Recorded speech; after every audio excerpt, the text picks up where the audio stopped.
Welcome to the Winning with Shopify podcast. This is the podcast to help you scale your Shopify store into a money-making machine. Do you want to increase conversions by as much as 54% for your Shopify store? Now you can with Alia Learn. Reward new site visitors for learning about your products and brands through Alia's engaging on-site app. Want to find out more? Alia Learn are offering an exclusive 1-month free trial for WWS listeners. To claim your free offer, go to alialearn.com/winningwithshopify and book a consultation. Now, over to your host, Nick Truman. Welcome, everybody, to today's CRO webinar. My name is Rob. I will be part host. We're sort of sharing hosting duties today, myself and Nick. We're from Spec, and we primarily work with PPC and SEO on Google, a little bit of Bing, and we work with websites. That's what we do. We get traffic into websites and we get that traffic to convert. And that's what we're here to talk about today. We're here to talk about getting that traffic to convert. So we've got a couple of things to run through just before we start. Bit of housekeeping for anybody who's just joined.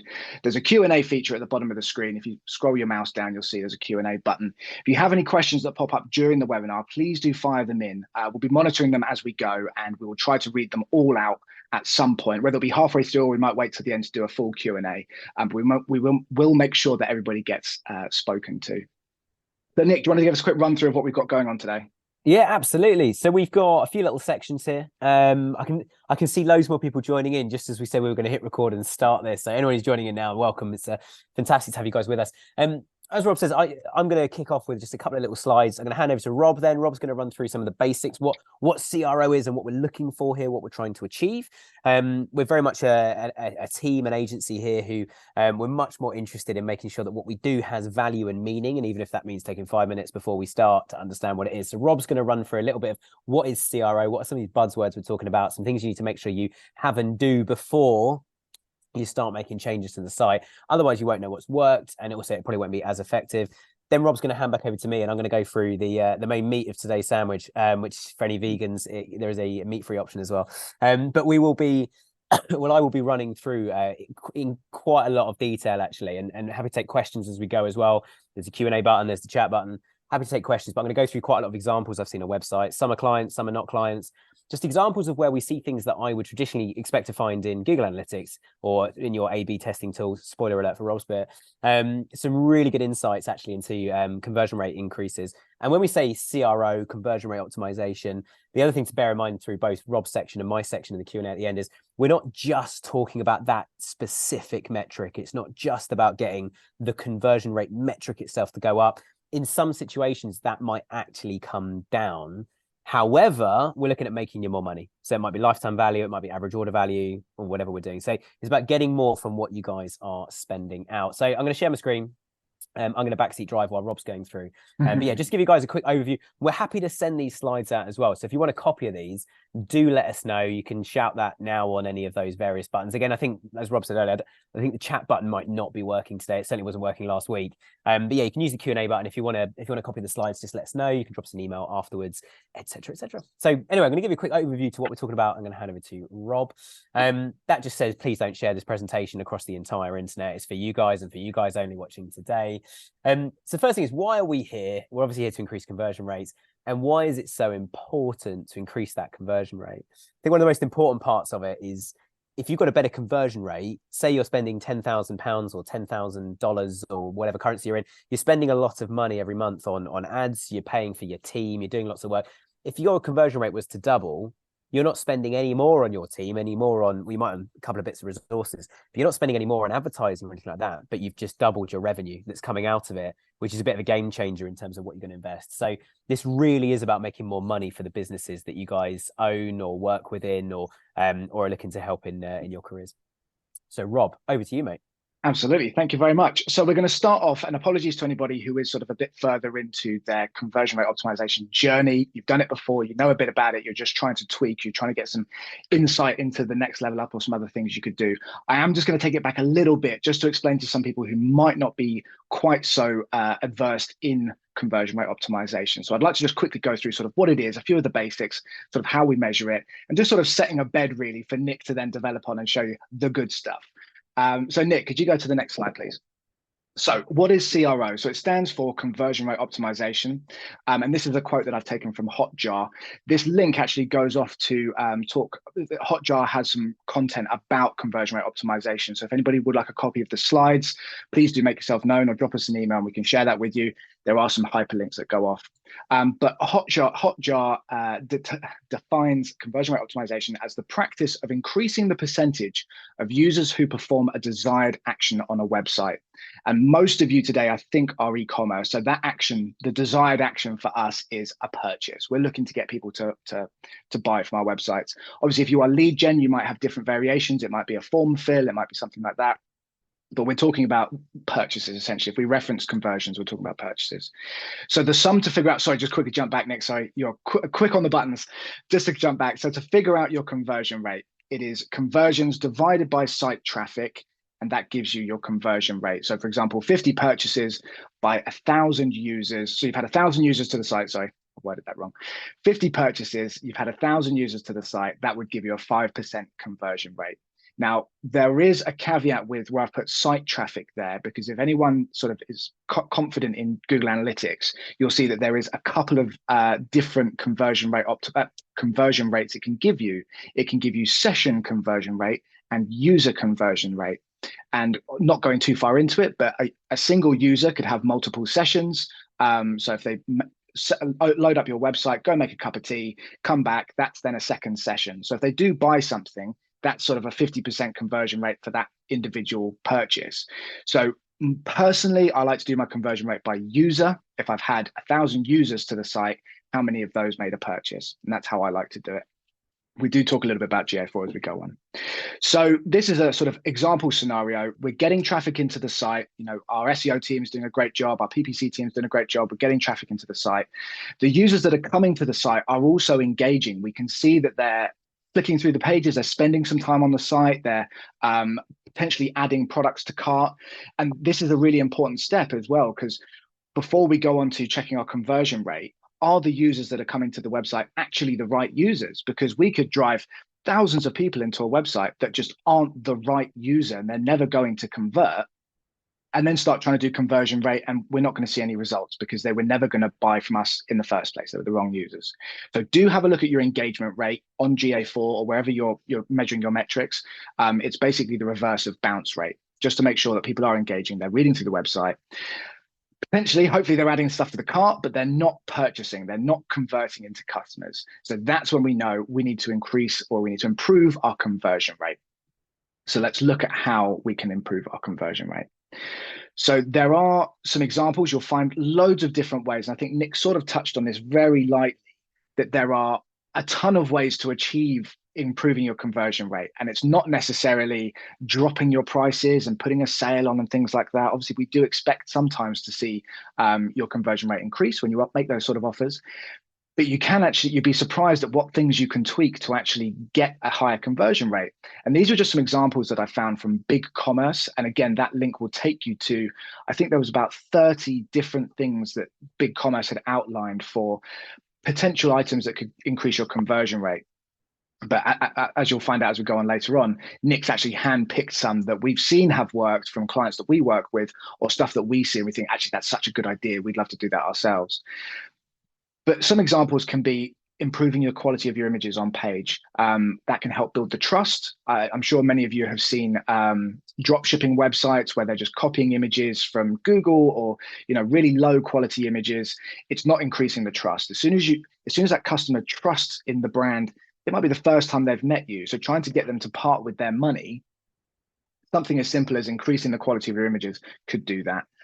Offering free shipping, providing limited time coupon codes to try and increase a sense of urgency. These are all ideas of things that could potentially work, but the main caveat is that everybody's customer base is going to be different. Whether you are sort of an FMCG consumer packaged goods company, or maybe you sell trainers or you sell skincare, your audience is going to relate to a completely different set of conversion rate items that another customer base would. So one of the main things that we need to do is understand who our audience is, because once we understand who they are, we can understand what they're looking for and what they're going to resonate with. And that's where we can start making improvements. So if you could jump through to the next one, Nick. And sorry, I'm not going to read through everything, all of those examples on there. Again, if you would like a copy of the slides or you'd like a copy of the video, drop us a message in the Q&A with your email address or drop us an email. I think everyone's got our email now. So how do we know where to focus our efforts? Because anyone, again, who's used to looking at data, you can see a conversion rate based on channel. So you might have a really good conversion rate for SEO, but your email's not doing so well. You might have a different conversion rate based on landing page. So people that land on the home page are more likely to convert than somebody that lands on a product page or a collection page. It may even be a different demographic. You know, you're perhaps certain ages are converting better than other ages. So these are all things that we could focus our efforts into, or even just looking at the entire journey and the checkout process, which I know Nick is going to talk about baskets and carts later on. So to try and find out where we want to focus our efforts, we are going to be looking at some of the data to find out, you know, where should we start? Where's a good place? And Shopify, this is actually data from 2024. So, sorry, 2023. I should have numbered that. That they state that the average e-commerce conversion rate is around 2.5% to 3%.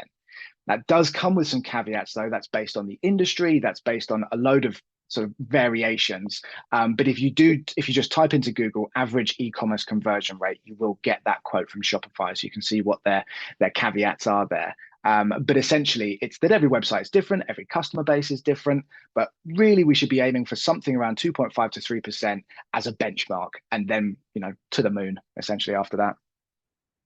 Next slide, please, Nick. So this is where we find our data. If we're sort of measuring with our clients and talking about sort of what's doing well based on conversion rate, we'll jump into GA4. And I've just taken a quick screenshot here. You'll see this is in the area for acquisition. So it's telling us where our traffic has come from, and it's currently filtered to session, source, and medium. So it's telling us where that user journey started. Did they come through Google cost per click? Did they come through Google organic? We've got Facebook paid in there. Now, as you scroll along, anybody that's not really used to GA4, please, again, reach out to us and let us know, because we've got a ton of documentation about how to, just the basics of how to navigate GA4 and find this stuff. But conversion rate, especially user conversion rate, isn't a default metric in this table. So you do need to add it. And there's a little pencil in the top right-hand corner, which you can click on, and that will add user conversion rate in. But you can see this percentage in a number of different ways. So as I said, this is now based on channel. So it's looking at, you know, the source and medium has come from Google, it's come from Facebook. You can also see it by landing page. You can also see it by different conversion points as well. So this is where we will start our information. And again, it doesn't have to be GA4, just anywhere where you've got user and conversion data. We can then figure out, using that sum, conversions divided by traffic, we can work out our percentage. So again, looking for anything above 2.5, that's what we're aiming for. So, and apologies, I'm sort of steaming through this. It's because the gold is to come, and I want to make sure that Nick's got enough time to go through his slides, and any time for Q&A later on as well. But if anyone does have any questions based on these basics, again, please do reach out. So how do we know if it's working? So there are two main ways. The first one is the sort of the paid route, which is split testing using apps. Now, there used to be a free version of conversion rate optimization testing called Google Optimize. Unfortunately, a lot of the users complained about the platform, so Google has closed it. They have said that they're going to be creating some new integrations with GA4 in the future, but there's nothing at the moment. There's no great free alternatives. But essentially what apps will do is they will create what we call a split test, which is where you can have two variations of something. So you can have your current checkout, for example. Let's have our current basket, our cart, and then we've done a redesign. We've added some new features to the cart that we think may improve things. You can then split your traffic 50-50 to the old design and to the new design, and then monitor which one performs better. And we do this because we want to know what it is that our customers are relating to, what's resonating with them. We could go and change a whole load of stuff, and then suddenly conversion rate goes up, but we've got no clue what it was that actually resonated with our customer. So we couldn't replicate that. It was a bit of a stab in the dark. But that's what these apps are great for. And again, I've hyperlinked that word there, apps, which will take you to, I think it's the top 10 paid and free versions of conversion testing, where some of them you can do split testing, some of them are a bit more restricted, some of them are quite cheap, sort of £20 a month, some of them go up to thousands of pounds a month. So yeah, please do go and have a look. If you don't have the budget to set up an app and to sign up to an app, there are ways that we can do it, which is to release the individual elements methodically. So we've done our measurements, we've looked to see where we want to improve, and we've sort of honed in on, we're getting loads of traffic, we're getting people adding things to the cart, but they're not checking out. So it's like, right, there's something between the adding to cart to checkout that we need to improve. When you've redesigned them, you've come up with some ideas, perhaps looking at competitors and things like that, do them one by one. So don't release all of your ideas at once, because you won't know which it is that's worked. So that's what I mean by methodically. Pick one great one, make the change, see if it's had an improvement. If it hasn't, then you can decide yourself. If it's gone down, change it back. If it hasn't changed at all, perhaps leave it if you prefer the design, and then make the next change and monitor how that's changing your conversion rate. And obviously do bear in mind that traffic will go up and down anyway. So don't be harsh on your February numbers based on what you did in November, if that makes sense. November is likely to be higher in December because we're in peak, whereas February might be a bit quieter. Cool, next page. And final thought, I guess, it is your customer base that we're trying to entice to purchase. So the things that we are doing to increase that conversion rate has to relate to them. It has to be things that they want to see. So things that you can do to find that information is check your customer reviews. Has anybody gone on to, perhaps you've got Trustpilot or you've got Google reviews or something like that. Have they ever said what they liked or didn't like? Was it, or maybe they loved the fact that the delivery was so quick, but there's no mention of delivery on the cart. And something like, delivery is usually 3 to 5 days, can increase our conversions. Check close competitors. What are your nearest competitors doing on their checkout pages or on their product pages or collections to increase their conversions? The most obvious one, I guess, ask your customers. Can you send out a survey, or perhaps send them an email after they've made a purchase, if they've made a purchase, asking them the kind of things that they're looking for from their experience on your website. What kind of things would they likely look for on another person's website? And then the final thing, test everything. Don't just assume. We want to make sure that the changes that we're making are accurate and they're making the improvements that we want to see. So that was a really quick run through of the basics of CRO. So hopefully you've all sort of managed to grip onto that. Nick's now going to go through some really cool stuff that we've seen and sort of level it up a little bit. Amazing. Thank you so much, Rob. And while I'm doing that, Rob's going to be keeping an eye on Q&A chat. So ask questions. If you've got questions about any specific slides as well, I'm happy to jump back at the end, or even if we're still on it as we go. But yeah, because I can't see any or hear any of you guys, I don't want any of you guys sort of sitting around for too long on the same thing. So I am going to jump through them all. Again, we can send recordings out. We can send out copies of copies of the slides as well. The recording will be on YouTube, I think, within the next couple of weeks. Depends on the posting schedule of our podcast as well. So be slotting in with that. Right. So quickly, the do's and donuts, which was Rob's idea to call it donuts instead of don'ts. So do, and again, repeats a couple of things Rob said, but remember this as we go through. So the first thing is, do make sure that you test stuff, come up with creative hypotheses. So like Rob was saying, come up with ideas and go like, okay, we're going to change this, see what that does. Do talk to your customers, ask them what they want and what they think. It's really important. And finally, add new features and functions to help your customers find what they want and buy from you. The things to do not, or the donuts, don't test the same thing more than once, expecting a different result. That's Einstein's theory of insanity. So don't do that.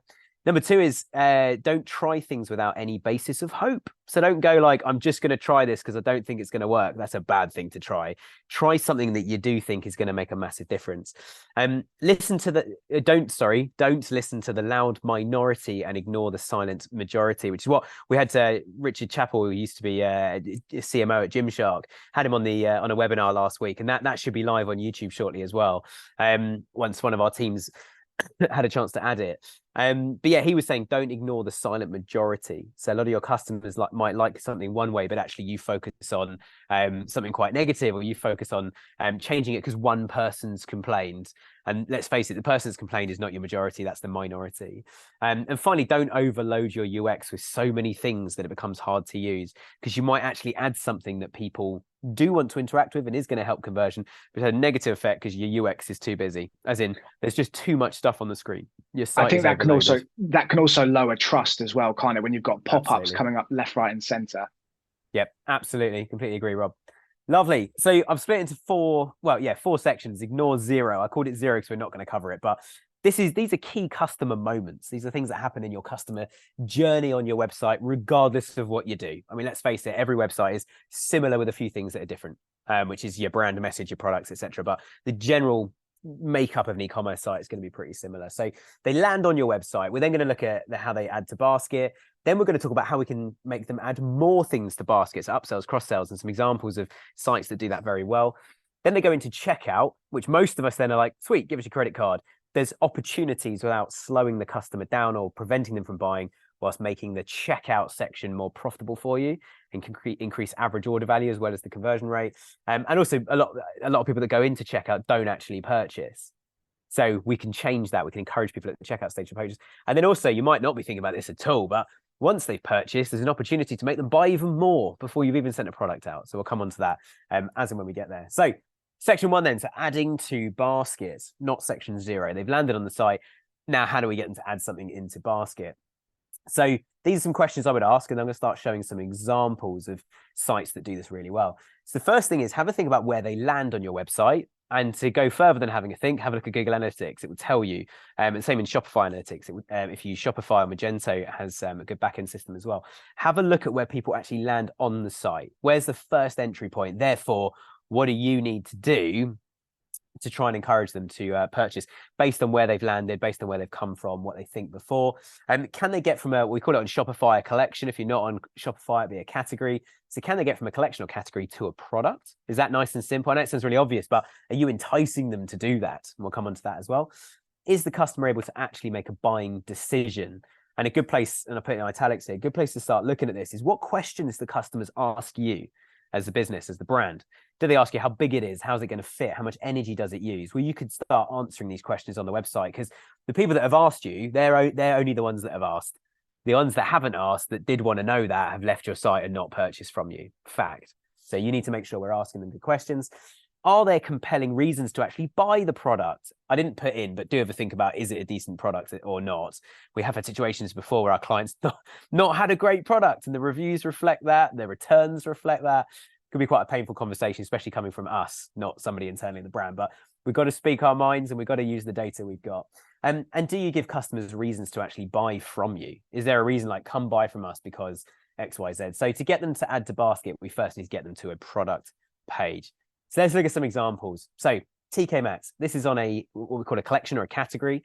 And on here, and I've put some notes on the right side, I've got loads of examples of these, so we are going to whistle through these. But the TK Maxx's brand is all about, you don't pay the retail price. So they've listed the retail price, they've listed the TK Maxx price. So if we take that first one, it was £40, it's now £12.99. What a fantastic bargain. And in TK Maxx Orange, it says save £27 and a penny. And if you're in the US, it's TJ Maxx. Same organization, just this is the UK version. And you'll have a dollar symbol as well, but similar sorts of prices. So the savings are clearly outlined. And also there is the quick add to bag and wish list, those two icons at the top right of the 4 different product images on there as well. So there's a lot of reasons why you want to click through to that product, or actually add like 10 of them to your basket or your wish list and then filter through them afterwards. So really nice, clear way you want to shop on that site. It's a brand called John Lewis, who in the UK we know and love, and they have a famous TV advert every year. If you're not in the UK, you might not be familiar with John Lewis, but John Lewis they have a few of their own branded products, but they generally sell other brands, and they kind of set the bar for just premium, really good, but mass market retailer. They have really good extended warranties. Their customer service is outstanding. And they do things that you wouldn't get if you bought direct from the retailer. But on here, we can see comparing 4 TVs here, so 4 Samsung TVs. Something I fortunately haven't had to do for a while because my TV's lasted fantastically. But it has a comprehensive comparison information for a large item purchase. It's not a small item. You're paying £1,000 or up to, I think, £16.99 is the highest one on there, but it gives you an energy rating. It tells you can get cash back. It's got the price. It's got how many reviews they've got and what the review rating is. So I don't know how clear it is on your screens, but the second and fourth ones have got 4.5-star reviews, but they've got more reviews, whereas the other two have got 5, but only 5 and 9, 5-star, but only 5 and 9 review in terms of quantity. And also the fourth one, I don't know if that has an interest credit option. So the first 1, 2, and 3, you could buy on finance because it's quite a large purchase, etc. Which means, this is my point on this page really, is the customer here is focused on which one shall I add to cart, which one shall I have a look at, rather than shall I buy a TV or not. We kind of almost like leapfrogged that stage and gone, look, there's loads of great stuff, and get them engrossed in the detail. They're more likely to buy the more they understand the product. Education is really important. Some of you might have seen Allbirds. They've been voted in the top 10 Shopify stores for the last 2 or 3 years now. I think I found in the ratings. But here, very simple, a very opposite. It's a very different type of purchase, but the opposite of what John Lewis are doing, but also not doing what TK Maxx were doing. They've got multiple colors here. They've got a bestseller on the right-hand side one. The first and second one, and then the right-hand side also says water repellent on it as well. It's giving a good amount of information. And they've been very particular. And I've watched Allbirds' website over the years, and they keep moving what the first filter and second filters are on the left-hand side. They keep changing those. They're obviously A/B testing, which is the most important filter to put on based on the page I'm on, who I am, what I might be buying. And we'll come on to that a little bit more as we go through. But you see, I'm just on the main women's shoes page here. So they don't know if I want some trainers or anything. So they put these 3 products at the top. And there's more products if I had scrolled down. And on the left-hand side, we've got trainers, active shoes, water repellent shoes, flats, sail shoes, etc. So quite a nice journey on their collections on how to drill down to the right sort of product you want. And then you've got the sizes as well. And you can actually see under each product, there's a whole load of images, which are quite cool. So you can see some of the different colors. And there's also an arrow to say, we've got this in loads of colors. So why don't you explore some colors, see what other colors we might have. So a good range of colors and variants for the same products, the size and color there. Okay, so let's assume we've clicked through the collection now, or they've landed on a product page. So let's look at some product pages here. So I've got quite a few examples of this one. So this is Tentree. So if you look at the colors there, it's got the 3 core colors, and then it's got 4 special editions colors. They're just other colors, but it makes them sound way better, doesn't it? Oh, of course I want a special edition, and especially if it told me they only do this special edition for a limited amount of time. And also, when you land, it always puts you on a special edition that costs slightly more than the cheaper version, but it's special. Of course you want the special one, don't you? Which is good marketing. Next point is it's got 98 reviews, and that's nice and clearly displayed under the title. Instead of talking like product description, which sounds very dry and boring, might be what your warehouse call it, might be what your manufacturers call it, not what a customer cares about. A customer wants to connect to the product. And I'm not going to overemphasize the emotive side of stuff because you can go too far with it. But customers, there is an emotive connection to anything you buy. The way your brain works is it's essentially connecting neurons in your brain to make you happy. That's what your brain's mission in life is make you happy. And so meeting the product, especially when you're paying £264.32, which I'm assuming is a conversion from some rounded number in dollars. But meet the product is so much more friendly than just the kind of here's a description. It's like, come meet the product. It's more like being in an actual shop and having that experience. I know it's only 3 words, but their whole tone of voice flows around that. So it's not just those 3 words, it's everything they do. The fact they call this a puffer, and then underneath have what Rob and I would refer to as the SEO title, which is the women's long puffer jacket. But the actual name of the product is Cloud Shell Long Puffer. And that's them putting their brand tone on there whilst not ignoring what you've typed into Google to find this product. They've also then got the size and fit and the size guide as well, which I think is quite powerful. Having 2 different guides. When you're spending this kind of money online, there's that nervousness. Am I going to get the right one? Is it going to be the right size? So having a look at those 2 guides, and the guides themselves, if you ever get a chance to go on the Tentree website, I've had them on the podcast in the past, and they're absolutely brilliant. They plant trees, which won't shock you for every product that you buy from them. They're really cool brands. If I then scroll down, I then get this pairs. So it pairs with is what they've called it. So it's only got 1 item there, but this jacket goes really nicely over this outfit. If I click back, you can see she's actually wearing that same outfit that this other lady is wearing with the pairs with. It's a really nice connection, actually, to say, look, that's the same outfit with the jacket on. That's the same outfit with the jacket off. So you might want to go and buy the other stuff as well. So AOV, average order value, we want to increase that by getting to buy more than 1 product, or basically spending more per order. So that, again, is quite a powerful thing, I think. So I'm skipping around. I click right twice. This is the next slide. We think you may also like. Most of us have this on the site. This is good, but I've got a comment later about AI. And actually what you could do is you could power this from an AI engine, which means it will decide based on what people actually click on, what people actually purchase. And if that same AI engine is on lots of websites, it'll know something about this user that's coming because it would have seen that same person on other websites. So it'll know if they like to buy more premium products, less premium products. It'll know if they've been shopping coats a lot recently and haven't purchased one yet. So it might recommend some more coats on your website, or it might go, you keep looking for coats and buying other stuff. So we'll recommend one coat on the left because you're looking at a coat right now, and then some other general winter stuff like some leggings or a nice juniper hoodie as well, which is cool. So again, increased average order value. You might want to buy this instead. You might not think about buying this jacket. You might buy one of these products, or ideally you buy both. And so we've now got a higher average order value. And here we are, the sustainability. So 10.5 million tons goes it goes into the trash every year from the apparel industry. I always use the phrase like, you can't unhear certain things. And once you hear that, that's changed your bar on every website you're now shopping on. And that's a powerful message if you as a business are able to change the world with what you're doing and be more sustainable. Again, it's another reason to buy from these guys. I love this as well. It tends to be more sort of small startup websites, but I think bigger brands that people, or bigger businesses and brands that people haven't heard of yet, I think having an also seen in is quite powerful. Because then if you click on one of those, which I didn't, but it could go through to the actual article in Bloomberg, for example, talking about how many trees they've planted, and do an interview or some drone videos of the forests. They've literally built forests, these guys, through the work they've been doing. And also signing up to the newsletter, again, the brand tone of voice, they call it a puffer, etc., etc. But the brand tone of voice here is join the movement, not sign up for exclusive offers. And it does say get 10% off on your planting journey. It's called all about planting trees. So again, you see how they put a really nice tone of voice on. It goes back to what Rob was saying as well about talk to your customers, and it's all relevant to who those guys are. And then they have this in the footer as well, which is their these guys, they don't link to these 4 resources, but I'd recommend doing that. Link and get it to open in a new tab. So if anyone ever clicks on it, it's like, actually, yeah, here is our climate neutral certified page on the climate neutral certification website, which is a really powerful message, actually. Certainly if you are interested in sorting the planet out, which we all should be as consumers. Awesome. Right, another example then. So Karen Finch, who again was one of the top Shopify stores of the year. I think it was this year, which they won an award from Shopify. So here are some jeans on the left-hand side. Pretty sure I'm looking at everything on desktop as well. The mobile pages are very similar to these. They're very well laid out, and you should really be doing stuff mobile first if you've got more mobile traffic than desktop, which certainly most of the kind of UK, US, where I think most of our attendees are from, most of us are shopping on mobiles these days.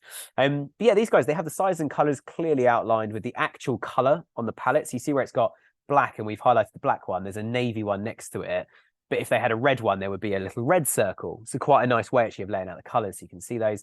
There's multiple images visible on desktop at all times. So actually the user can absorb more information. Let's let the imagery of the product sell the product and get people to want to buy it, because you're going to be wearing it. So the more shots of the product, the more you engage with it without having to kind of click through a carousel, the better.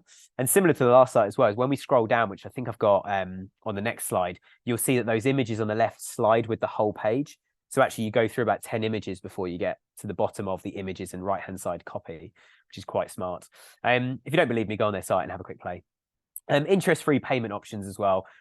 They've obviously realized that it's an important thing for their customers, which is why they've included it. And if you're paying $195 for a pair of jeans, to some customers, yeah, fine, I'll buy those. You click it, you add to cart, and you purchase it and pay in full. To other customers, this is a luxury item, it's a special item, and that might be part of a bigger, wider strategy for these guys, actually, of trying to get customers that don't tend to buy premium products like this to buy premium products and make them more accessible to increase their overall reach with those.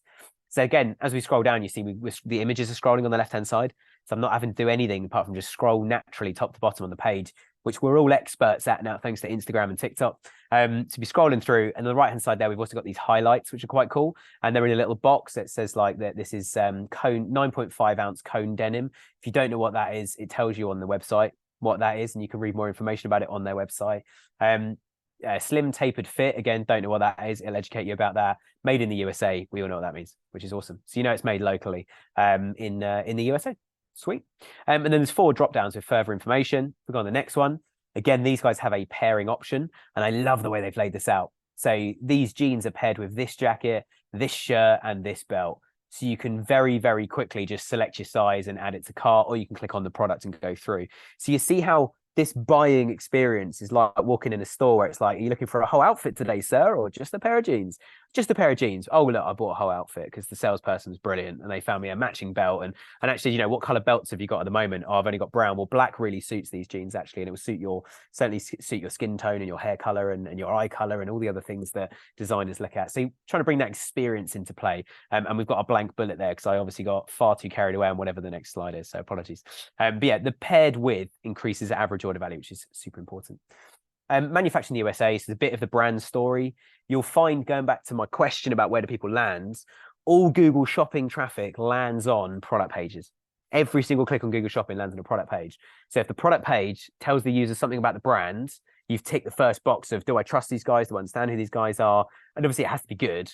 If it's not good, you're going to do the opposite effect of losing the trust. You know, if you say we just import whatever we feel like from another country and just bang, sell it all, we just sell what sells. No, we've got a brand story. We've got a real customer message by this, which is super important. I've just seen a question pop in from George. George, I'll cover that in a second. It's a really good question. Yeah, really good question. And yeah, I mentioned it very briefly earlier, so we'll talk about that in a minute. So yeah, last couple of bits on this end. So the black overdice is a deep coloring technique. So it shows you actually how they've colored these jeans, and actually starts to answer that question of, well, the customer question, why are they worth $199? Like, I can buy a pair of jeans for $10 in another store, so why would I spend $199 versus 10? Well, that's a reason to buy them. Actually, is I love your brand story. They're going to last well. They suit other things I'm going to buy, and actually I'm starting to learn how you guys have made these and why that's better than buying a normal pair of black jeans, or say normal, a cheaper pair. And then these guys, again, like we had a thing at the top, and we had it the same on Tentree as well. Finding your fit. I think that's one of the biggest barriers to entry, certainly with clothing online. Same with furniture, and same with a lot of other products that you might want to buy. Is we need to bring that whole message across of you're basically in the store, touching the product, feeling the product, smelling the product, if it's food or drink based. And even with that, it's how can you make that sensory appeal come across on a web page? And like Rob was saying, if we use an A/B testing tool, you can show half. It doesn't have to be half, but you can say a set of your customers can see the current live version, and a set of your customers can see the new version, and see if they convert better with some of our new imagery and some of our new content. Lovely. And then finally as well, this is in the footer. So quite often that box on the left-hand side, the free shipping and exchanges, quite often that would say something quite selfish, like go and sign up to our newsletter to get exclusive offers. Some of that. But no, these guys have gone down the road of another USP, free shipping and exchanges. So if you're not happy, you spend $95 on our site, which is not, it's not difficult, sorry, to spend that on this site with this price of product. A quick one that I've not listed in here, but I'm going to cover it quickly on this. We've worked with quite a few clients on what is the barrier to entry for free delivery. And we found with clients, some clients, you keep increasing it and it has no effect on conversion rate, which is great because now we're charging some people for delivery, which we weren't before, and people don't seem to mind that. That's cool. Other brands, we find it actually does push the average order value up, because you go, okay, my average order value is $100 right now. So actually I'm going to say you have to spend $120 to get free delivery. And suddenly the average order value pumps up to like 110, 115, pump it up a bit more, it goes up a bit more, but you'll find a sweet spot. You pump it up more and it starts to come down again, the average order value. Because it's like free delivery is just out of reach now. So I'm not adding that extra little product. And actually, if you can recommend a product, which I've got some slides in a minute, in the cart, so which would allow people to qualify free delivery, and say add this product, because then you will be qualified for free delivery. It's quite a compelling message. So it's like you're gonna have to pay $10 for delivery, but if you pay $15 for this product, you get free delivery and you get another product. So it's quite a good trade-off. Actually, it's quite a good negotiation to have through the web page. So. And it also mentions the international delivery as well is lower if you spend $95 than it is if you spend under $95.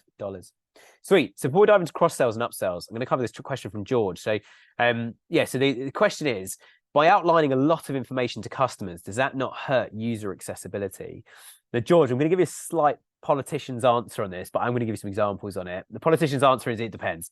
Depends on your customer, and test it and see what works. The testing bit is fundamentally the most important thing. We have some clients that one in particular who I think might be tuning in right now actually, uses the phrase lift and shift. And that means that when someone lands on a collection of product page, we want to make sure the add to basket button is as close as possible and get them through the car. And we can email them later, build lifetime value later. We can do all of that, but we've got to get that first purchase in. And they've analyzed the whole life cycle of a customer through all their different purchases that they'll make. and highlighted that first one's really difficult. So just get them in, then which kind of trumps some of the things we're saying about average order value, but doesn't trump what we're saying about conversion rate optimization. We need that conversion rate to be as high as possible, especially for new customers. Now, I get your point, George, and I think actually if you put the wrong information in and you start adding the wrong things, which you kind of don't know if you don't ask customers and test stuff, but yeah, if you were to start putting the wrong things in, then absolutely, adding too much would hurt overall usability. Your conversion rate would suffer. What you don't want to do is make it too complicated. So where we've stumbled a little bit with our clients, where we're doing bits of CRO to try and get our PPC or SEO conversion rate to increase, we've stumbled a little bit where we said to a client, we think you should do this. And they said, yeah, it makes sense. It's a really good idea. Then they've implemented it, and there's been a lack of communication from us asking how it's going, them telling us how it's going, the design stage and the implementation stage. We then look at it and it's like, we have the kind of what I call the UX sick bucket, where we throw up and go like, actually, that looks awful. That's the opposite of what we wanted. And now you've actually, you've moved stuff around the site. You've put that as the most important thing. So I now have to scroll down to even find the price in one situation with one client. So I think the way things are implemented is really, really important, which is why it's important to have a good UX designer who understands conversion rate, understands your brand and who they're selling to, and kind of couples all of that together. So I know it's a bit of a politician's answer, but I hope that gives a bit more context as to how to answer that question of how much information is too much and how much is not enough. So I hope that helps. But chuck us another question if you want, George, or anybody else on that, and we can certainly towards the end do a bit more on it, or maybe put up some live examples of where too much has actually happened, and or the way it's been implemented has been not so good. And obviously, we're not going to call out any of our clients saying when it's not been so good. All right. Lovely. So we've convinced more people to add to cart. Now what we want to do is get them to add more to their cart, so more than a single item, or whatever the average is right now. It's all about a law of averages. So if on average people are adding, say, 2 items to cart, how do we get to 5? We set a stupid target, and if you don't set a big target, you're never going to hit one. So let's go for it. So Bruvy or Bruvy, it's probably Bruvy given that it's a brew, it's a cup of coffee, which we call brew in the UK, but when I first read it, it looked like Bruvy. But these guys, they've done a product page upsell. So I'm looking at a capsule of coffee, which if I jump ahead to the next slide, this capsule of coffee is 20 capsules. It's going to cost us $23. I'll come on to that in a minute, $23 or $29. So it gives you an idea what it is. But there's that little pop-up at the bottom right, which probably works incredibly well for these guys. It's got a code, Holly Deal, which is obviously a holiday deal. £120 if you get the whole bundle of products, which is quite exciting. So even though I'm looking at a product that's worth $29 here, it's like, get the whole bundle. Oh, I wonder what the bundle is. And you can just click that button. It adds your whole bundle to cart, auto applies a discount. So you can add them to cart and see what is included in that bundle. But you see how quickly we've gone from $29 product, $120 product. It's a massive increase in average order value. So I'm not going to share the stats on how well it's working, obviously, because that's all going to be confidential to this brand. But I think it's quite powerful having that bundling message there. And I've got some other bundling examples in a second as well. But also you see that top bar where it says save an extra $120 with the code Holly Deal, which is the bundle options. If you click that, it goes to the bundle option. That swishes across, and there's several messages that go through there. And there's another one as well that says check out the bundle. One of them just says save $120. There are some other top messages in there as well that they're rolling through. So that's not the only one they're trying to push. But your question actually, George, is really relevant to this. You could have way too many offers. If you land on a site and it's like half price this, 2 for the price of 1 on this, and then buy 3 get a 4th one free on this, and then 50%. It's just too much. It's one thing at a time. I think is really, really key. And what you might actually be able to do is get an AI tool that could decide which offer to put in front of people based on what they're looking at, what they're browsing, etc., etc. So you might hold back the offer appearing. So they've been on the website for 30 or 40 seconds or a couple of minutes, or they visited 3 pages. And then you can give them a relevant one of your offers to try and hook them in for that first purchase. They've then got this, which is quite cool. And they're not the only people that do this. It's quite common, but very clever, I think. And one of the challenges with it being quite common is it's no longer very unique because everybody starts to do it. I can't remember the last time I saw a coffee brand online that doesn't have some sort of subscribe and save offer, but it is really powerful, isn't it? Because you kind of look at that and go, do you know what? I get it goes from $29, which is basically 30, to 23, which is basically 20. That's the psychology. That's what the customer's thinking of, like, all right, I'm actually saving like nearly a third, even though it's actually 20%, but I'm saving, which is nearly half. I'm saving nearly a third because they've used clever numbers in the actual pricing model here. The delivery, if you go 2 weeks, 4 weeks, 8 weeks, 12 weeks, it doesn't change on this site, but it could. You could say, actually, if you order it every 2 weeks, it'd be $20. If you order it every 12 weeks, it's $25. And you kind of have this little scale of the more frequently you order our coffee, the more regularly you drink it, the cheaper it is. And we'll give you a reward for that. You get free delivery when it's $59. And the interesting thing about that as well is if I add this to cart, that actual message underneath these two buttons here that says you are $59 away from free shipping, that starts to come down. So if I add one, it will add $29, it will say you are $30 away from free shipping. All right, I'll add another one. You are now $1 away from free shipping. All right, I need to find a $1 product, don't I? Because I don't want to pay for shipping. Because it's called gamification, where we're almost gamifying it, making it a game of how much can you get in your cart and how much you're going to purchase. So that's quite cool. But yeah, middle point, they're focused more on the frequency rather than should I buy it or not. Again, it's like that John Lewis example of the comparisons just on their normal category pages, which is quite cool. And then this one as well, I like this. It's delivered to your door, free standard delivery over £45. This is an example from Gymshark. And then you also get free express delivery once you spend £100, which is quite cool. So even when you're like, wow, qualified free delivery, then round 2 of the game starts, which is how you're going to get free express delivery. And I bet you they didn't get out of bed in one morning and make up the £45 and the £100. They would have spent a lot of time testing that. So on an A/B test, they might have gone, let's do free delivery over £30, £40, £50, £60, all the way up to £150. Let's do a whole load of tests and see which one is most conclusive. And obviously Gymshark have a lot of site traffic. So, or compared to most, it's all relative. But they'll have a lot of site traffic, so they'll have enough traffic to run a test like that very, very quickly, and maybe even have version A still running to like 80% of their audience, and then 20% getting one of those 20 or 30 different variations of it to see which one's most powerful, which one gets the best average order value, what does it do to conversion rate, and like Rob was showing earlier, a lot of the A/B testing tools will give you that information as you go.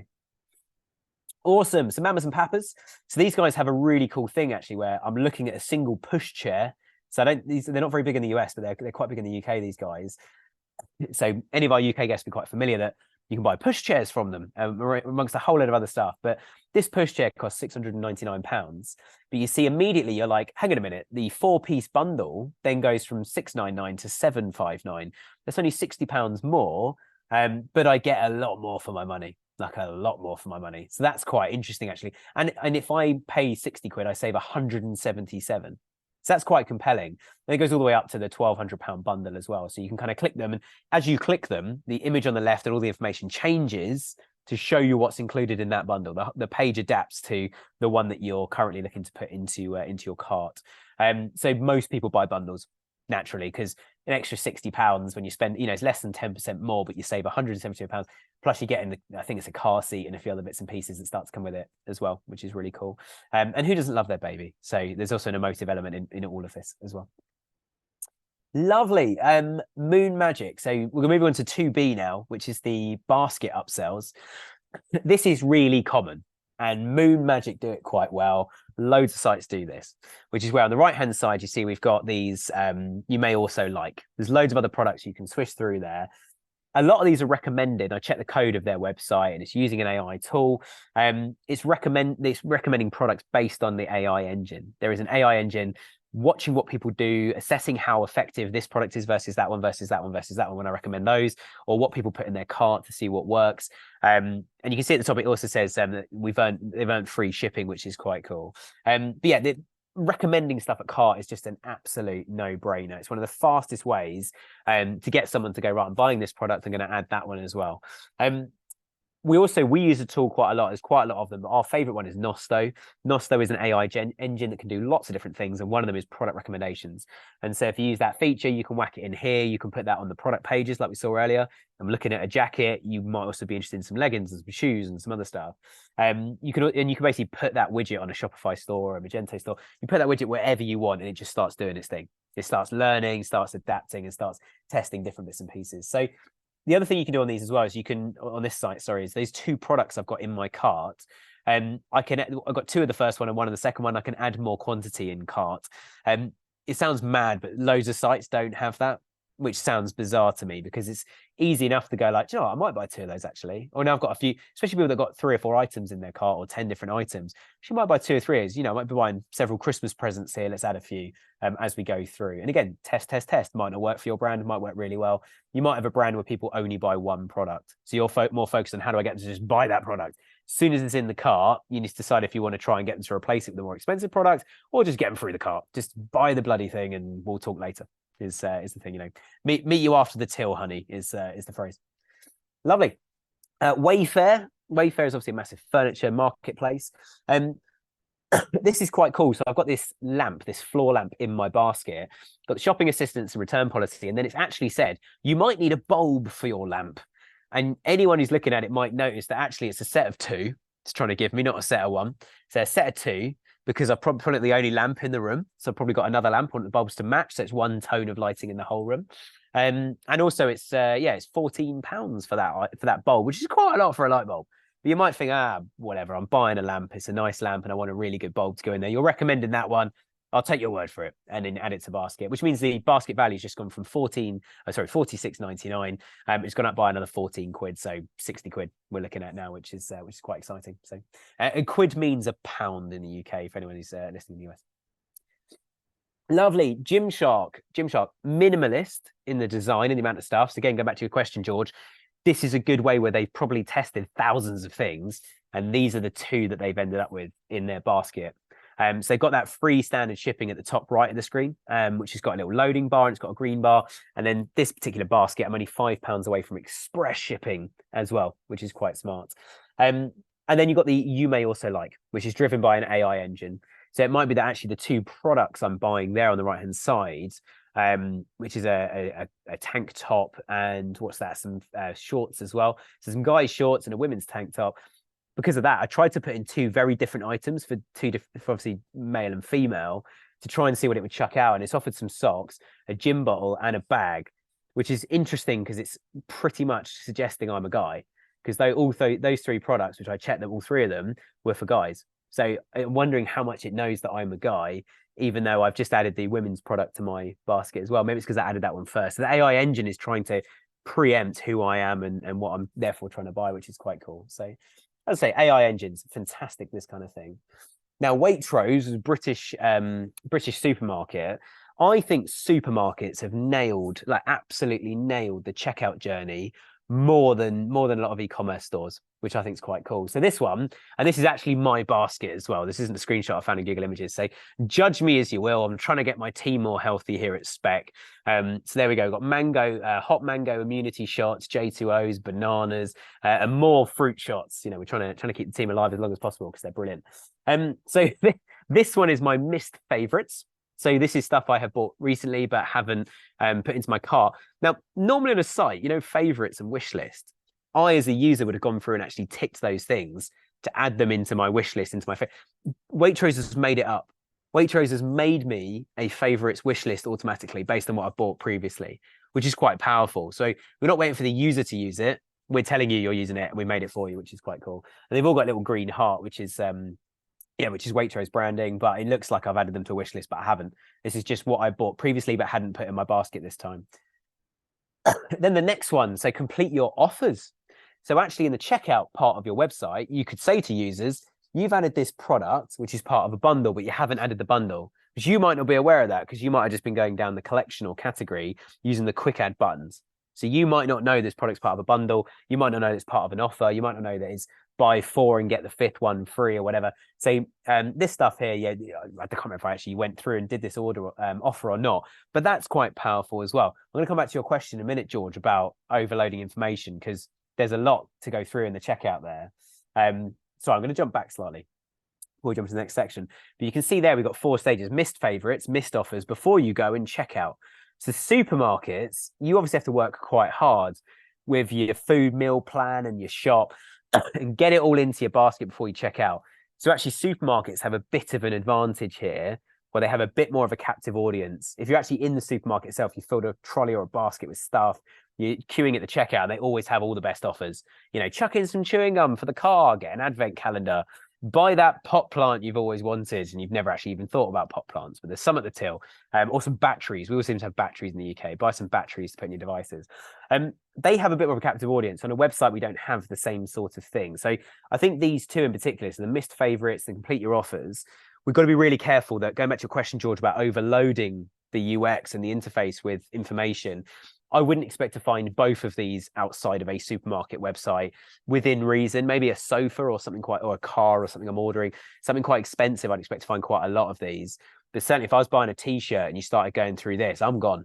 And so would most users. So I think one of these things is not a bad idea. Or when you go into the checkout, it's like you're putting your payment information in on one side of the page. The other side of the page has got your basket at the moment, so the items you're buying. That's a good point to have a little bit of text that might come up on a few of them saying like, complete the bundle. And they might go, oh, I didn't realize it's part of a bundle, or there's an offer on that product. And you click and it takes you back into the site. You can add the other one and then go back into checkout. So that lift and shift is still present. That quick just checkout, buy the thing is still there. But you're not taking them away from the checkout. Now, I appreciate we're at the hour. I've gone through that a lot faster than expected. I think we're going to go through the next bit and do the Q&A. We're not going to take a break. I think we can all manage another sort of 10, 15 minutes and then we'll take questions. So start chucking your questions in. Going to go through the last few little sections quickly. So this is cool. So this is on the right-hand side, we called it Order Rescue. That is the name of an app, which we mentioned Richard Chappell earlier on. We had him on last week. He used to be part of Gymshark. He also was the CMO of Play.com back in the day, which is now owned by Rakuten or whatever you want to call them, the film rental place I know them as, but they do a lot more than just that, have their own TV channel and everything. But he's part of a thing called Growth Foundation. They've made this app for Shopify called Order Rescue, and they have loads of the merchants, people they work with in Growth Foundation using it. It's called Order Rescue. Now, what it does is if someone gets to the cart and they don't have a discount code that already in the cart, it searches through all the discount codes on Shopify and puts one in for that user, which obviously increases the chance of checkout dramatically, absolutely dramatically. So the stats they were looking at is 8% of checkout users try discount codes that don't work. So potentially you've got as far as getting them, all the stuff we've just spoken about, you've nailed it, they've got into the checkout, and 8% of those people are going to go and look for a discount code quickly, and then the discount codes they tried to use don't work. So how sad is it that you've paid for all of that advertising, get them in the site, you've done all your CRO work, you've invested millions in your brand, your website, etc. Then they get to the checkout, they try the discount codes, they're not working, and they leave. That is an absolute disaster. You've done all the hard work.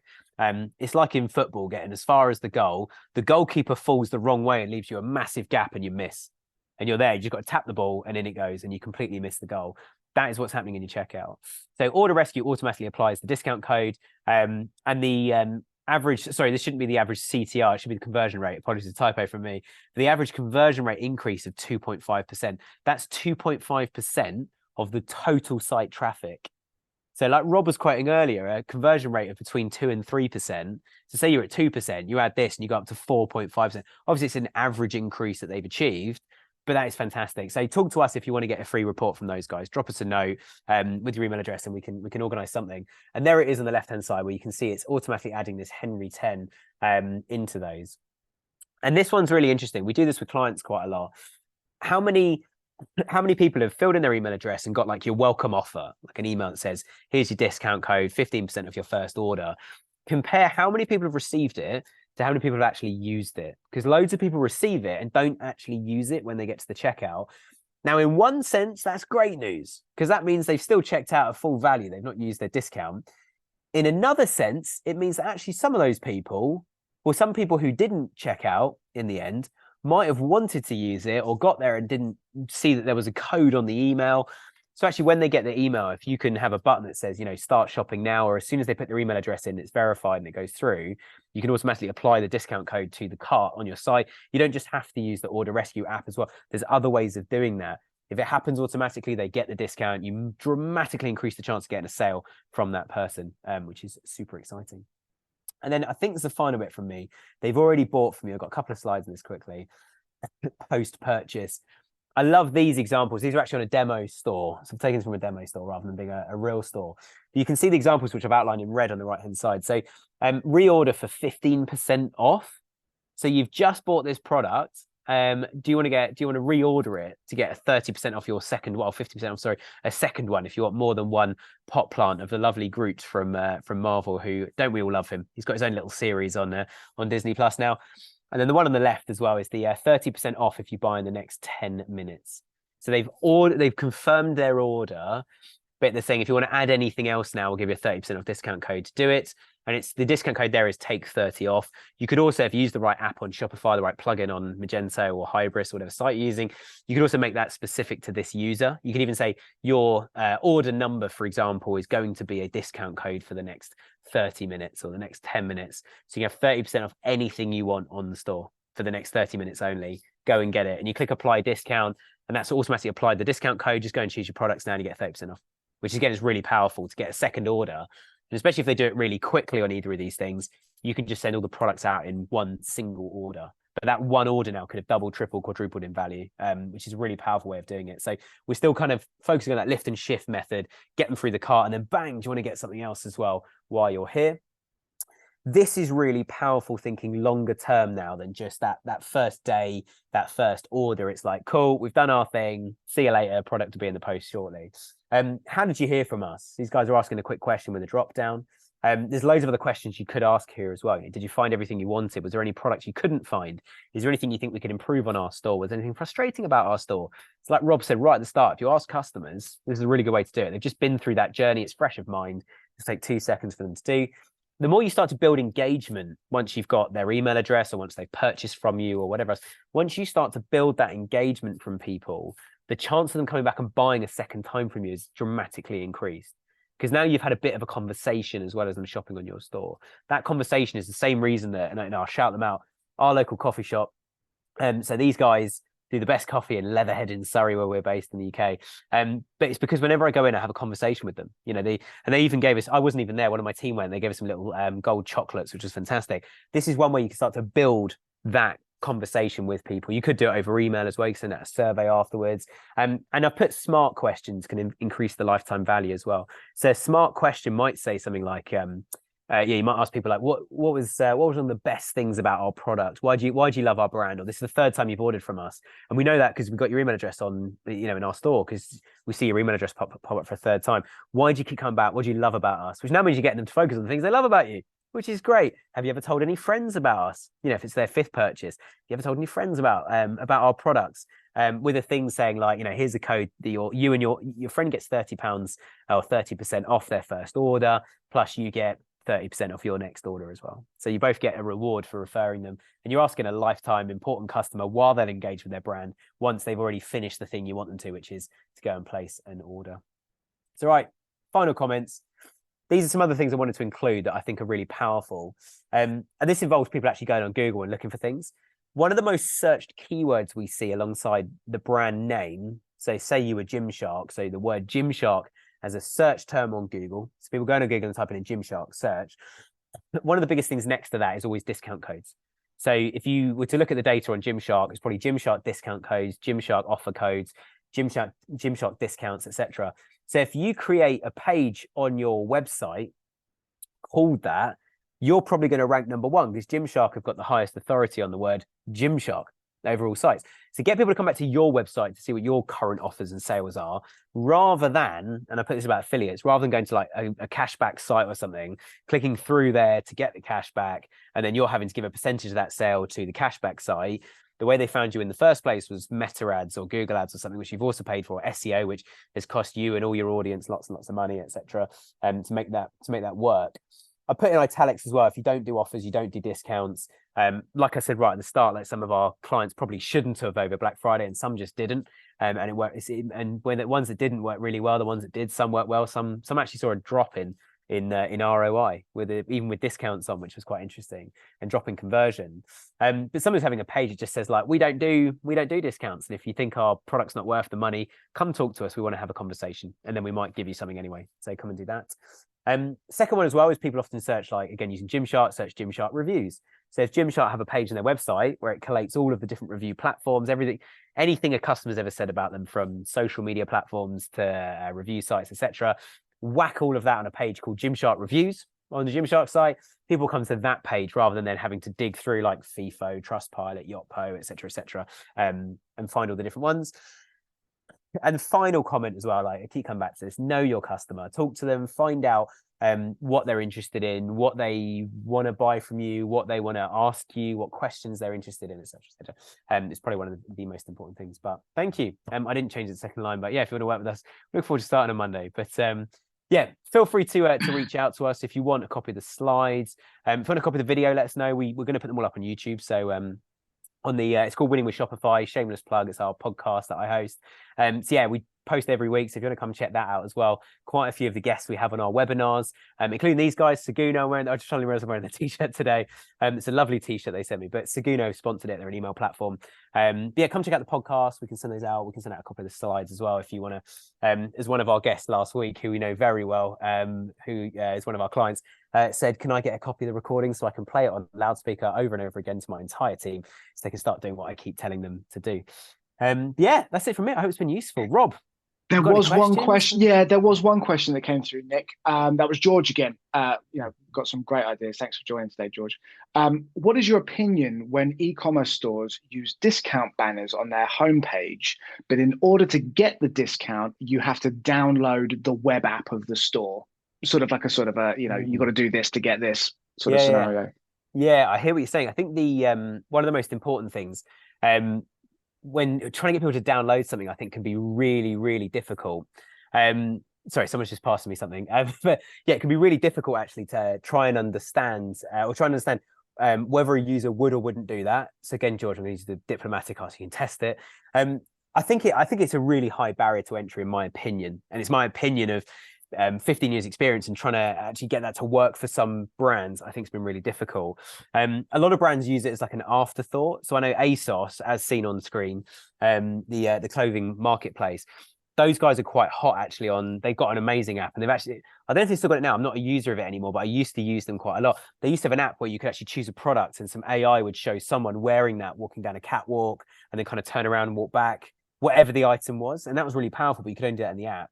So they focused on trying to get people to make that first conversion through the website as a completely normal, like all the examples I've been showing today, do it through the website. And then once you've gone through the web journey doing that, then they would send an email afterwards and say, why don't you download our app and start outlining some of those features, and especially to people that have made like 3 or 4 purchases and had never logged into the app. That's a really good time to do that. The thing I would even challenge ASOS with actually is to say, and I assume they must have the answer to this, but if you must have a certain level of customer base that use the app, or the app's completely pointless. Like there's no point trying to force people to download the web app or an iPhone or Android app or something, or engage with any kind of app and download something to an actual device. There's no point trying to do that and trying to force people to do that if they're not willing to do that. I think we need to be really, really clear on what customers do and don't want to do. But also, again, going back to like not ignoring the silent majority, just because everybody who replied to your question says, no, I wouldn't be willing to download that, doesn't mean people won't download it. And actually doesn't mean you can't do something to incentivize or to force people to download it. But again, there's so many parts to the onion of like, what benefit is it to you as a business having them downloading a web app or downloading an iPhone app or something, rather than just logging into the web app in a browser and using it that way. If it's actually impossible for them to use the product through the browser and they have to download something, well, then it's kind of non-optional, isn't it? Which I think's a good idea. Yeah, absolutely. There is one more that's come through. If I make multiple CRO changes at once, how do I know what's working and what's not? Do you want to take that one, Rob? I mean, you've been playing with the A/B platforms a little bit as well, and yeah, of course. Yeah, we did mention at the very beginning that there's sort of a more expensive way of doing it and a cheaper way of doing it. If you do have sort of budget behind your testing, then there's a lot of apps that will do split testing and measure the activity on both the original design or the original elements, and then compare that to the updated, the optimized design to then make comparisons. And they try to do a pretty even split of users. And obviously it is quite difficult to understand, to get that split perfect between those that were intent on buying something anyway and those that were just coming to have a little shop around. But it does give you a bit of an idea. And there are ways that you can actually figure out how many people should we run through this test to get an accurate reading back out of it. If you don't have the budget to go into paying for an app, then you can the best thing to do is just do them one by one. So do small incremental changes, assess it, give it a decent amount of time, use something like Google Analytics to measure how much traffic's coming through those pages or through those changes that you've made, and making a note of it, tracking it, having a sort of a optimization tracker. We love a tracker here at Spec, and actually just recording it, each week. How's that improved? Has it made any changes? Do we need to go back and make some assessments? And yeah, doing some QA really with the rest of the team. Yeah, I think the only, I completely agree with everything you said, Rob, but the only thing I think I would add on that is just to say that when you're coming up with like the hypothesis, like what we're going to test, what we're going to change to see what it does, I think a really important thing to think about is also how we're going to measure it. So give you a good example, we have quite a lot of clients that put wish lists on there, and we spoke a little bit about them earlier. So you can put a load of products into your wish list, chuck your email in, and it saves your wish list. The challenge with that is you can then look at, well, sorry, not the challenge, but the good thing about that, you can look at how many people then have visited, your website.com/wishlist and how many people have actually engaged with it afterwards. Now, this really is a chicken and egg situation, and it can make a lot of people in brands cry when you put loads of time and energy in something you get really passionate about. It's better than sliced bread. This thing's going to be amazing. Our conversion rate's going to quadruple. We're all going to be, made redundant and retired and very rich very quickly. And then you launch something, it doesn't work. And we've got to be ready for that. We've got to be ready for that as marketeers. We've got to think like, how are we going to respond when it doesn't work? But I think like the wish list example of going like, okay, if we made it work in a certain way, like have its own URL when you want to see what's in your wish list, we can actually see how many people have visited that URL, which is like you just said, Rob, on Google Analytics. So there are ways you can make it quite simple without using a platform. I think the advantage of using a platform, like you say, Rob, is some of them you can, which the ones that cost more, you can log in and actually like drag stuff around the screen or change change all the text on a page and just click a button and codes on that page. It will give version B to 50% of people and it's connected to Google. It's got its own analytics platform, so it will work out which ones work better for you. But yeah, I think going back to the thing of like doing multiple tests, sometimes you just won't know, and sometimes time's not on your side either. You just got to go, there's 10 things we know are rubbish on our site, so we're just going to improve them on. Conversion's gone up. All right, sweet. Let's just move on. And so we often will only test the big stuff. We won't test the little things either. Yeah, actually, speaking of time as well, that sort of ties into another of the questions as well. What is a good time frame for testing A/B options? And I think it's based on your traffic, your existing traffic. That if you're a website that's quite relatively low traffic, you want to make sure that you are getting enough people through that experience to understand if it's had an impact. Obviously, if you're getting sort of potentially hundreds of thousands of clicks per day or per week, then you can probably do that in a shorter space of time. But if you're only getting sort of maybe 500 clicks a month, perhaps, then you're going to want to make sure that you're running that test for at least a month to get that traffic through. So it is very dependent. That was another anonymous one about a time frame. But yeah, I'd say varies based on your traffic. Yeah. We've had one come through from Natalia. You mentioned that we should calculate CVR using engaged traffic. Would this be just by removing bounce traffic from the calculation, or are there other ways of making sure traffic quality is relevant? That's a very hot potato, isn't it? You mentioned at the start, Rob, about the engaged sessions, which Natalia, that's actually a metric in GA4. Which sounds great. The problem is it's in GA4, and we and I'll say this publicly on here. I've said it many times. We have a poster in the office that says, "Rule 1: Google are evil, thieving Watsits." That's one of our mottos, our non-public mottos, might I say. We don't put it on the website Spec, but yeah, you've got to be careful because what Google classifies as an engaged session is probably not what you would. They don't just go like these people showed loads of great purchase intent, but then also it's really difficult because so often the conversion visit to the website is why Rob was showing users, not sessions earlier. The engaged session where they actually buy the product is quite often like, I've been on site 5 or 6 times now, or many times. I know exactly what I want. I'm just going to chuck it in the car. I might grab a couple of added extras on the way. I'm going to put the things I want in the cart and just buy it. So the actual buying visit to the site sometimes is only like 2 or 3 minutes, which like 1 or 2 of those minutes you spend in like putting your details in and checking them all through, my billing information, my delivery information, bang, it's going to arrive on this date. Yeah, let's go. So the engaged sessions in analytics, I certainly wouldn't take as gospel. I think what I would look for what I would classify as an engaged session on an e-commerce site is how many people have actually added to cart. You can actually make segmentations in GA4 to go, if someone's added to cart, put them in this segmentation. If they've not added to cart, put them over here. And people that have added to cart, you can add those audiences, you can integrate them into Google Ads or into Meta Ads, for example, and say, I'm now going to start advertising to people that have added to cart but haven't purchased yet. Because the problem with retargeting is you're retargeting everyone, including the people that landed on your site, maybe by accident, maybe it was sold something on an advert that they then landed there and it wasn't what they were expecting, or it's too expensive and they didn't know the price when they arrived. You don't want to start trying to get those guys back. They're already disengaged with you. So you want to get the guys back who are engaged. So I think what classifies as like an engaged user or engaged traffic, I think you as a business need to try and define that yourselves to go, okay, when people do X, we make Y. And that's the whole kind of lifetime value. It's the average order value. So I think understanding, a really good place to do this would be in GA4, where you could see it has a really good graph actually of like how many, well, if you set it up properly, is it set GA4 up properly, it's got an add to basket, then it's got how many people reached the checkout page, how many then completed a purchase, how many made a multiple purchase, as in bought a second or came and made a second or third or fourth order with you guys. So I love using that. Certainly that's one of the main places I start, hence why I focus so much today on add to basket, go through checkout and post purchase, or cross sells and upsells as well. I focus so much on that because those are the areas I can see the data clearest in GA4. To get more people to engage pre-add to basket, that's like your whole marketing. It's your whole brand story, it's everything.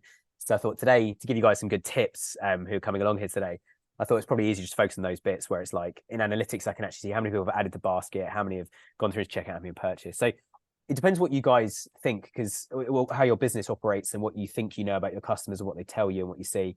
If you're selling like a sofa or a bed or something that's going to be much more expensive, or a car, you need to actually think about how many visits people need to make to the site before they purchase. There's ways to find that out, but actually you might go and engage visit is just anyone over 2 minutes, or anyone that's played with our product configurator.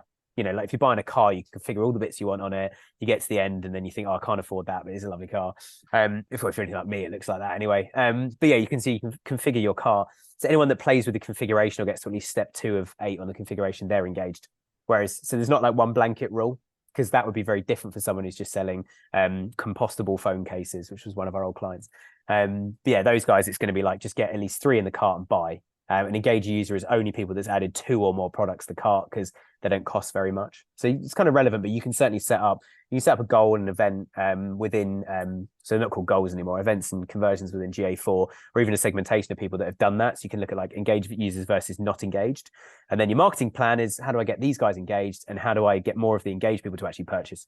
You've shown some real engagement, you've not bought from us, and that's a problem. So we need to get many of you through the cart as we possibly can. But it's a very good question. Very good. Yeah, thanks, Natalia. We'll take a couple more. There was one that was more of a statement, really, from Kieran. Why can't companies just be nicer and offer open discount without milking the users for data, information, and surveys? I think that's just the way it is in marketing. We want to get as much information out of the customer as possible. So we do need to appreciate that there are going to be some hoops that companies are going to want us to jump through to get those discount codes, and we have to play ball with that. I think based on the brand, and knowing your customer base, how many hoops, or how big do those hoops need to be, or how low to the ground do those hoops need to be to actually, not annoy your customer base and actually make sure that you're getting some sales. And we'll just take one more as well. Which we've got. Is there ever a good time of the year to test CRO changes? Oh, that's quite a good one. Should we be doing this pre-peak or post-peak? Oh, I'd do it all the time, honestly. I'd plan slightly different tests through peak. And in fact, peak is a good time, I think, and this is a dangerous thing to say, but also it's not my money. It's often my clients' money we're spending, and it's their website and their decision and their loss if it goes wrong. We have insurance though. But the thing I would say is, during peak, if you do the right tests, for example, if you're building something quite big, quite comprehensive, it's got a big investment cost to actually develop and build it, and you want to sort of test it and see how it's going. Well, during peak, you've got more traffic. And if it works, you've got the ability during peak and that A/B test to start ramping up the percentage of people that see the new version. So one of our clients, they often do like 5% of people see the new version, then up to 10, then 20, then 40, then 80, and they kind of roll it out to everybody. But that first 5% really is the testing 5%. So imagine this as a scenario. You do the first 5 or 10% test through September. Again, like Rob said, if you get enough traffic, if that's enough of a percentage, then you start to ramp it up a little bit as we get into October. We ramp up to 30%, and we've made some changes. We've learned some stuff. It's generally converted better, but we're going to make it even better based on the fact that people are getting stuck on one part of a product finder or whatever thing we've created. And then by the time we hit November, we're up to 100%. Imagine that you've actually developed and built something, and now you've got November and most of December before whatever your delivery cutoff is. You got that beautiful time to just be absolutely raking in the profits. That's a technical term. So raking in as much revenue as you can throughout that period, which I wouldn't shy away from touching stuff during peak. I would shy away from launching a new website on the 1st of September, which this happened more often than I like to admit with our clients without us knowing. We've also, I think we put off more site launches, or advise clients to put off more site launches than we've had around sort of anywhere between kind of end of August to like January. Don't launch a whole new site, but certainly testing stuff. You've got more traffic, and if it works, you've also got the bigger audience to make more revenue over that time. I think that's a very powerful opportunity to be testing things. What you don't want to do, going back to Rob's comment as well about number of users and getting enough of a data set, you don't want to test something in too much of a quiet time. If you test it in the busier time, you get a more conclusive result quicker. Roll out the new version that you know is better, and then in the next quieter time you might be converting more, or you might be able to invest more in advertising and getting more users to the site because you're getting a better conversion rate. So actually then you kind of solved your chicken and egg problem of we can be testing all year round now because we've got good enough traffic volumes all the time and they're always profitable. So I think there's a real argument actually for doing more during peak, but obviously I wouldn't do like a whole rebrand test during peak. That's really going to freak people out. Yeah, absolutely. Cool. I think we will wrap it up there, Nick. So thank you, everybody that's joined today. It's been a really enjoyable webinar. And thank you for everyone's comments as well. If anyone would like a copy of the video or of the slides, please do drop us an email. Our email is team@spec.digital. I would love to get in touch. Any other last thoughts, leaving thoughts from you, Nick? Only thing is, I mean, we're not offering like free audits and stuff today because CRO ones tend to be pretty heavy duty. But if you've got any specific CRO questions or you want us to look at your site, same email address Rob's just said, team@spec.digital. Feel free to reach out to us. We'll also be running another webinar in January, but we haven't set a date or time or topic yet. So if you've got any topic ideas, send us some topic ideas and say, like, do you know what? I'd love a webinar on this. I think everybody would really benefit from this, actually. We're probably going to do some sort of peak wash up is my idea at the moment. But yeah, everyone who signed up to this one and last week's and all previous ones, we'll email all of you guys because we've got your email addresses. So we'll ping something out for Eventbrite. But yeah, thank you so much for coming. Great questions as well. I think, if you come to a future one, get some of these questions teed up in advance. That'd be awesome. Loved answering those. So thank you very much. Brilliant. Thanks, everyone. Have a good evening.